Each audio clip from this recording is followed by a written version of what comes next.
नमस्कार. आजच्या व्हिडिओमध्ये मी तुम्हाला यावर्षी होळीचा शुभ मुहूर्त कधी आहे, होळीची सोप्या पद्धतीने विधिवत पूजा कशी करावी, मंत्र, आयुर्वेदानुसार होळीचे होणारे फायदे, तसेच या दिवशी कोणत्या गोष्टी कराव्यात आणि कोणत्या गोष्टी करू नयेत याबद्दलची सर्व माहिती सांगणार आहे. पण त्याआधी तुम्ही चॅनलवरती नवीन असाल तर चॅनलला लाईक करा आणि सबस्क्राईब देखील करा. कमेंटमध्ये श्री स्वामी समर्थ लिहायला विसरू नका. होळी सण येण्यास अवघे काही दिवस उरले आहेत. होलिका दहन फाल्गुन महिन्याच्या शुक्ल पक्षाच्या पौर्णिमेला केले जाते. यावेळी 13 मार्चला होळी हा सण साजरा केला जाणार आहे. होळीपूर्वी होलाष्टक सुरू होते. यावर्षी 7 मार्च पासून होलाष्टक सुरू होणार आहे. होलिका दहन हे वाईटावर चांगल्याच्या विजयाचे प्रतीक मानले जाते. होळीच्या दिवशी भूमातेला म्हणजे पृथ्वीला वंदन करायचे आणि त्या दिवसानंतर पंधरवड्याने सुरू होणाऱ्या नवसंवत्सराच्या पहिल्या दिवशी म्हणजेच गुढीपाडव्याच्या दिवशी आभाळात उंच उज्ज्वल भविष्याची गुढी उभारायची, अशी आपली विचारगर्भ परंपरा आहे. माती असशी मातीच मिसळीशी हा सृष्टीचा नियम. असं म्हणतात, जे जळण्यासारखे असेल, त्याग करण्यासारखे असेल, त्याचा नायनाट होळीच्या दिवशी व्हावा. मनातील कुविचार, वाईट शब्द यांना होळीच्या दिवशी वाट करून द्यावी आणि दुसऱ्या दिवशी पंचमहाभूतातील पहिल्या तत्वाला म्हणजे पृथ्वीला नमस्कार करून आपापल्या कामाला लागावे. होलिका दहन हे पौर्णिमेला भद्रकाळ वगळून करावे. यंदा होळी 13 मार्च रोजी साजरी करण्यात येणार आहे. पौर्णिमा तिथी प्रारंभ होणार आहे 13 मार्च गुरुवारी सकाळी 10:35 पासून आणि पौर्णिमा तिथी समाप्त होणार आहे 14 मार्च शुक्रवारी दुपारी 12:23. भद्रकाळ सुरू होणार आहे 13 मार्च गुरुवारी संध्याकाळी 6:57 पासून आणि भद्रकाळ समाप्त होणार आहे 13 मार्च गुरुवारी रात्री 10:22. होलिका दहनासाठी शुभ मुहूर्त असणार आहे गुरुवारी 13 मार्च रोजी रात्री 11:26 पासून ते 12:30 पर्यंत. होलिका दहनासाठीचा संपूर्ण वेळ 1 तास 4 मिनिटांचा आहे. होलिका दहनासाठी हा अतिशय शुभ मुहूर्त आहे. होळीच्या दिवशी देवाचे नामस्मरण करणे अनेक पटीने फलदायी असते.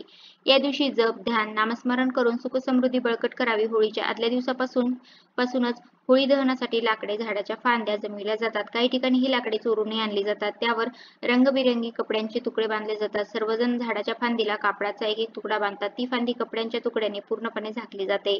नंतर तिला सार्वजनिक ठिकाणी गाडले जाते. त्याच्यावर गवत, वाळलेली लाकडे, शेणाच्या गवऱ्या, केळी व इतर फळे रचले जातात. दहन करताना होळी रे होळी पुरणाची पोळी अशी घोषणाबाजी केली जाते. होळी पेटवताना आंबा, पिंपळ आणि वडाचे लाकूड वापरू नये. या वृक्षाची लाकडे जाळल्याने नकारात्मकता येते. त्याऐवजी होळीमध्ये उंबर आणि एरंडीचे लाकूड वापरावे. होळीच्या दिवशी या दोन्ही वृक्षाची लाकडे जाळणे शुभ मानले जाते. होलिका दहनात होलिकाची पूजा केली जाते. शास्त्रानुसार होळी दहनाच्या आधी अंघोळ करावी.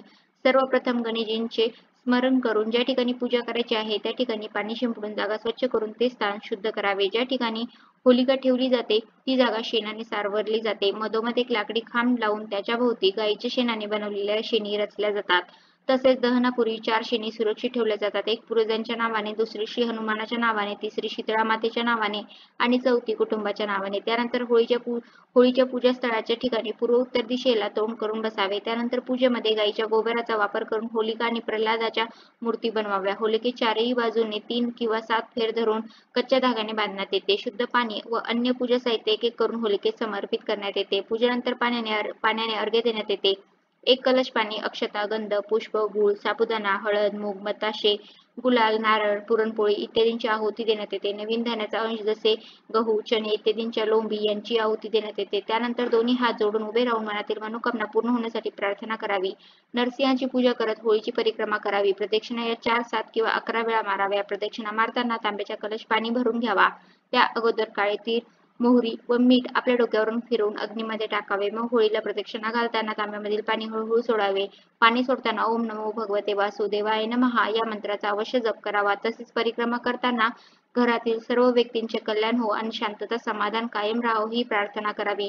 होलिका दहनानंतर नारळ, कणीस किंवा सप्तधान नवीन पिकाचा काही भाग गहू, हरभरा, जव होलिकेत अर्पण करावे. होलिकेच्या अग्नीत भाजले गेलेले पदार्थ खाल्ल्याने व्यक्ती निरोगी राहते. होलिकेची पूजा केल्यानंतर तिचे दहन केले जाते. होलिका दहन नेहमी भद्रेनंतरच करावे. चतुर्दशी किंवा प्रतिपदा तिथी असताना होलिका दहन करण्यात येत नाही. सूर्यास्तापूर्वी सुद्धा होलिका दहन करू नये. होळीतून निर्माण झालेली राख दुसऱ्या दिवशी सकाळी घरी आणल्यास घरातील नकारात्मक शक्तींचा नायनाट होतो. होळीची पवित्र राख घरात ठेवावी. होलिका अग्नीमध्ये दहन करण्यात येणाऱ्या समिधेमध्ये अर्थात लाकडांमध्ये द्रव्य, देवता आणि त्याग या 3 गोष्टींचा समावेश असल्याचे समजण्यात येते. होलिकेचा अग्नी हा अत्यंत पवित्र मानण्यात येतो आणि याच्या सभोवताली केलेल्या परिक्रमेमुळे तुमच्या मनातील इच्छा पूर्ण होतात. होलिकेच्या अग्नीमध्ये अहंकार, अज्ञान आणि दुष्कर्माचा त्याग करून सत्कर्माचा मार्ग पकडण्याचा या दिवशी परंपरेनुसार सल्ला देण्यात येतो. तसेच भक्त प्रल्हादाप्रमाणे भक्तीत लीन राहून आपल्या देवावर विश्वास ठेवण्याचेही सांगण्यात येते. ज्याप्रमाणे दृष्ट होलिकेचे दहन झाले त्याप्रमाणे दृष्ट गोष्टीचे दहन करून पुढे सर्व काही चांगले होण्याची मनोकामना करण्यात येते. होळीच्या दिवशी देवाचे नामस्मरण करणे अनेक पटीने फलदायी असते. या दिवशी जप, ध्यान, नामस्मरण करून सुख समृद्धी बळकट करावी. होळी दहनाच्या वेळी काळ्या रंगाचे कपडे घालू नये, कारण या दिवशी नकारात्मक शक्ती जास्त प्रभावी होते. होळी दहनाच्या वेळी आपल्या डोक्यावर रुमाल किंवा ओढणी किंवा पदर घ्यावा. होळीच्या दिवशी टोणे टोटके जास्त प्रमाणात केले जातात, म्हणून या दिवशी कोणत्याही अनोळखीच्या घरी जाऊ नये. अनोळखी माणसाने दिलेल्या कोणत्याही वस्तू खाऊ नये. होळीच्या दिवशी शिळे अन्न खाऊ नये. दक्षिण दिशेला तोंड करून बसू नये. होळी दहनाच्या वेळी मादक पदार्थ सेवन करू नये. होळीच्या दिवशी रात्री तंत्र केले जातात, म्हणून सुनसान जागी जाऊ नये. होळीच्या दिवशी चुकून एखाद्या स्त्रीचा अपमान करू नये. होळीतल्या आगीला जळत्या शरीराचे प्रतीक मानले जाते, त्यामुळे नवविवाहित महिलांनी ही आग पाहू नये. असे म्हणतात, एखाद्या नवविवाहिताने होळीची आग पाहणे अत्यंत अशुभ मानले जाते. अशा महिलेने होळीची आग पाहिल्यास तिच्या आयुष्यात अनेक अडचणी येऊ शकतात. तुम्ही आई वडिलांचे एकुलते एक अपत्य असाल तर होळी पेटवू नका. एकुलते एक अपत्याने होळी पेटवणे अशुभ मानले जाते. तुम्हाला भावंड असतील तर तुम्ही होळी पेटवू शकता. होळीच्या दिवशी कोणालाही काही उसने देऊ नये. तसे केल्यास घरातील भरभराट जाते आणि आर्थिक समस्यांना सामोरे जावे लागू शकते. त्यामुळेच होळीच्या दिवशी कोणालाही कर्ज किंवा उसने पैसे देणे टाळावे.